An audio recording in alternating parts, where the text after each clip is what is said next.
There are some shows that you may watch in passing and aren't particularly engaged by, and there are others that you may follow to some degree, but then there are the shows that suck you in from start to finish, where the world and characters feel so coherent and real that you find yourself completely and helplessly immersed. Shows that when they come to their conclusion make you feel like something is suddenly missing. This is one of those shows.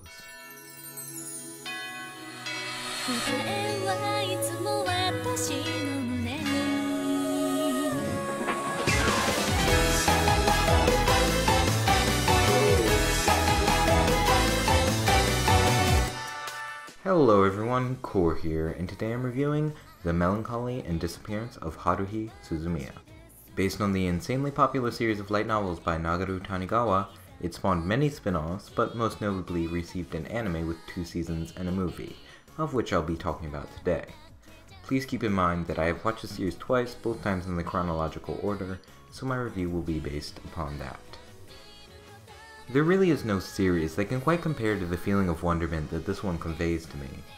I mean, I'm not the type who binge watches things too often, but with Haruhi it's near impossible not to. Sci-fi's supernatural slice of life is rarely done well, yet here it's perfectly accomplished.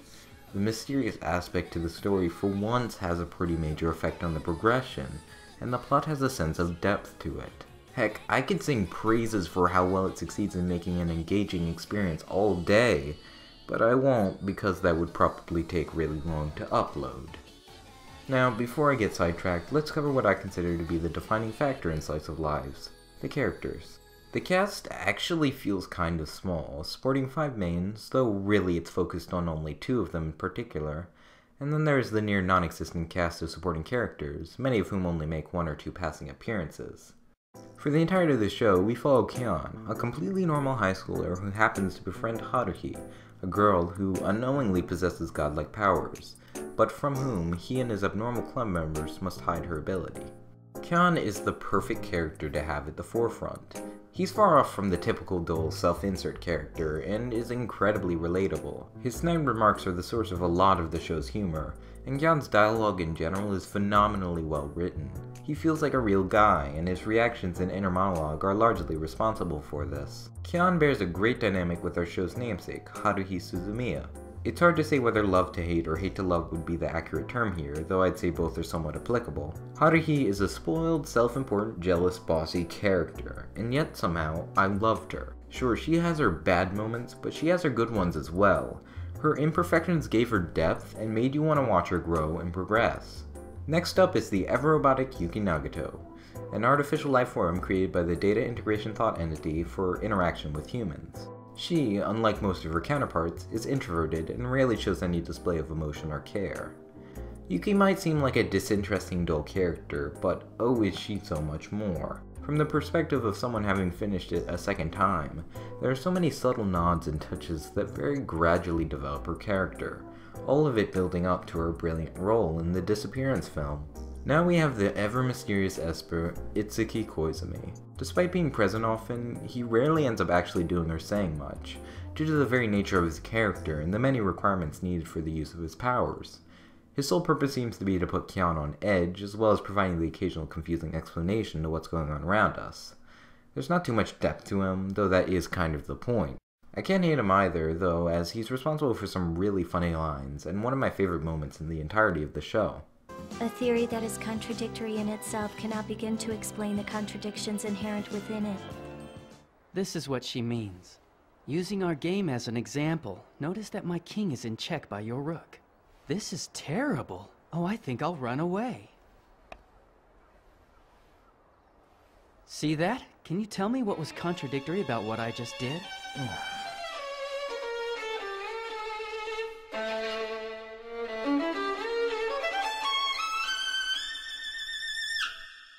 Last, and in my ever so humble opinion, most definitely least, we have the quite well-endowed helpless time traveler, Mikaru Asahina. I really couldn't find any redeeming qualities in her whatsoever. She was even more useless than Koizumi, and her classified information was annoying as ever. She never stands up for herself, she never develops, and she never really shows any display of having real character depth.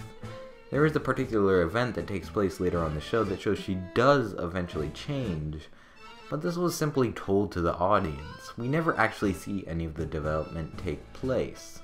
The characters aside, the story holds up pretty well on its own. It throws enough curveballs to never get dull or routine. The Melancholy arc is well paced and satisfying, and the standalone episodes are very enjoyable and oftentimes quite funny, with one of my favorites out of those being Live Alive. What I particularly love about the series is how if you pay close enough attention, there are a lot of subtle character hints littered throughout. However, there are two arcs in the second season that are quite controversial. The infamous Endless 8, and to a lesser degree, the Sigh arc. I'll talk about them both briefly. Endless 8. Endless 8. A curious bystander might ask exactly what is this Endless 8? To put it in the simplest possible terms, it is an arc wherein, due to a time loop, the same day is repeated thousands of times, in which we see 8 of these repeats. The undiscerning eyes would think each episode exactly the same, and while the story and dialogue generally remain unchanged, all the lines are re-recorded and it's all been reanimated, with different shots and small changes. Some are bored by this arc, and others downright hate it, but to be perfectly honest, I didn't mind it all that much, and I think this is partially due to a couple factors. Firstly, I legitimately really enjoy the Endless 8 episode itself. I find it incredibly relaxing and calming, so watching it several times didn't hurt me too much. Secondly, I was not one of the unlucky few who had to suffer through watching this on a week-to-week basis for 2 entire months, so I can't really understand the rage that others have going through. And thirdly, I really respect them for doing this. Do I think it should have been shorter? Most certainly. I'd say that 5 episodes at max would have been more than sufficient for its goal. I also think the ending, while in character, was ridiculously anticlimactic, and the misleading hints were pointless. When I rewatched the series, I watched just the first and last episode, and found it to be a significantly more enjoyable experience.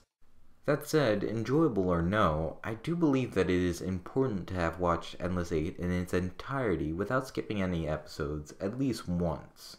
How you feel about it will vary from person to person, but it's a unique experience that you'll likely never see again, and of which you really should formulate your own opinion on. I personally like it, and many agree with me on this point in that there are a lot of subtleties to it, and the experience of watching Endless 8 in itself plays into making the Disappearance film all the more powerful. Then there is the Sigh arc.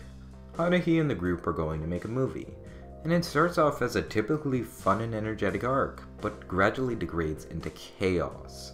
There's some very important character conflict that I think had to take place for development, and while this makes for some of my favorite moments in the show during the falling action for this arc, I feel the build-up and events that caused it in the first place could have been handled much better. Events that in any other episode would have been played off as funny were handled dramatically, and the climax felt really odd and out of place.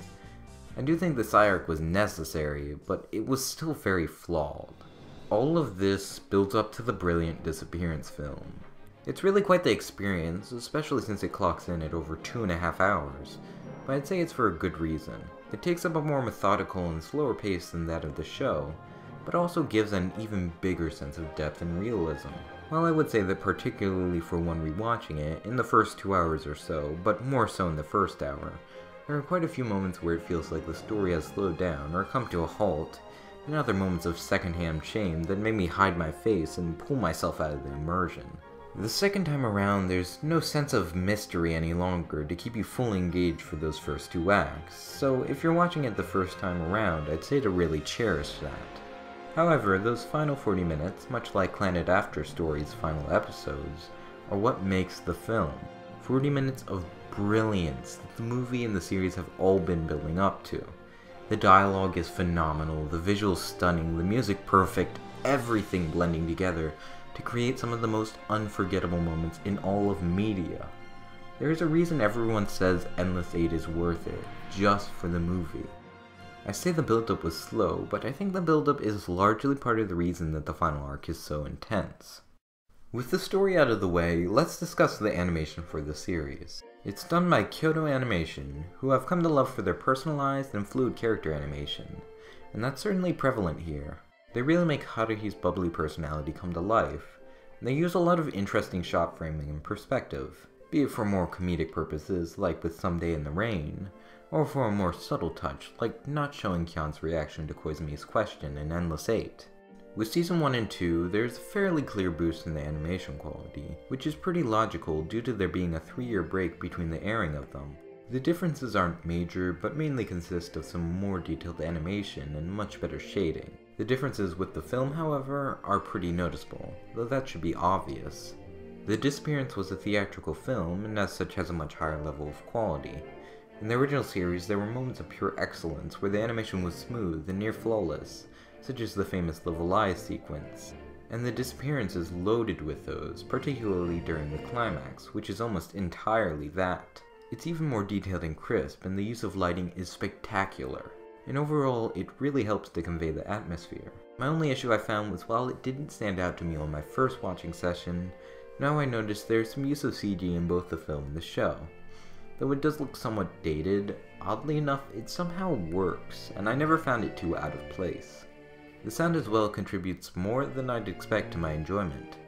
The series has some very over-the-top themes, which is pretty fitting for Haruhi, and while I think they could be a little too in-your-face at times, they were incredibly memorable, and I found myself humming some of the tunes on occasion, much to my surprise.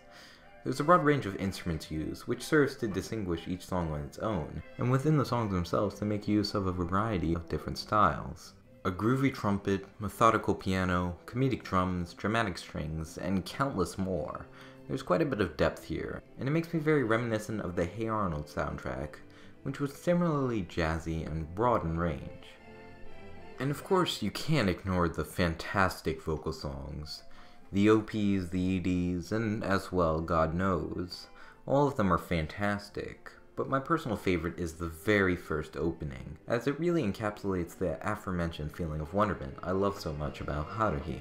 The soundtrack to The Disappearance takes this already fantastic standard and goes above and beyond it. An even broader, more engrossing orchestral score that covers so many emotions fantastically, along with expanded and improved versions of the themes we already love so much in the show. I won't dwell on this too long, as I've already talked about it previously, but if I had the opportunity to see any score live in an orchestra, this one would certainly be up there. On the other side of the audio, how about the dub and sub of the series? Well, both are pretty darn good.